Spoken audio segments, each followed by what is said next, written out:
David, now a fugitive, flees Saul's court with no time to prepare. Desperate and alone, he seeks help. But these choices will have consequences, okay? But his choices will have consequences. Let me see if he's recording. Okay, he's recording. All right, so the first part of this chapter covers David and the holy bread. David arrives at Nob, where the priest Ahimelech trembles at his sudden visit.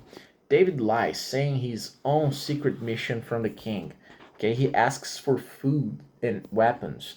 The only available food is the consecrated bread, which is showbread, meant only for priests. Ahimelech gives it to David because he and his men are ceremonially clean, okay?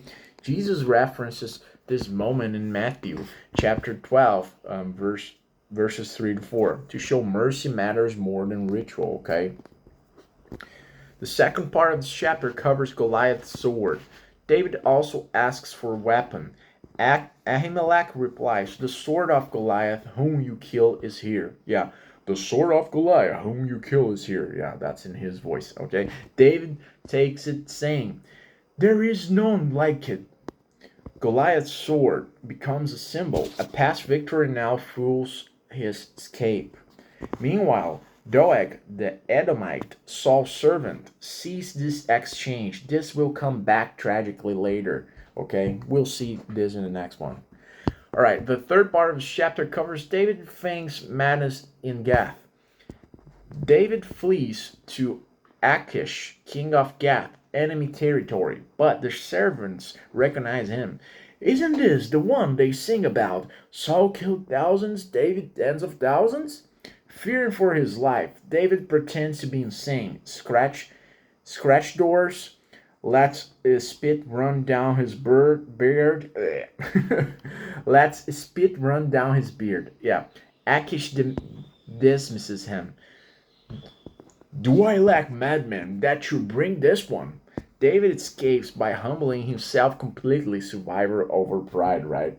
So what are the key lessons from this chapter? The first one is wisdom and desperation. David uses creativity and quick thinking to survive, even if it means bending rules or fleeing to unlikely places. Second, mercy over ritual.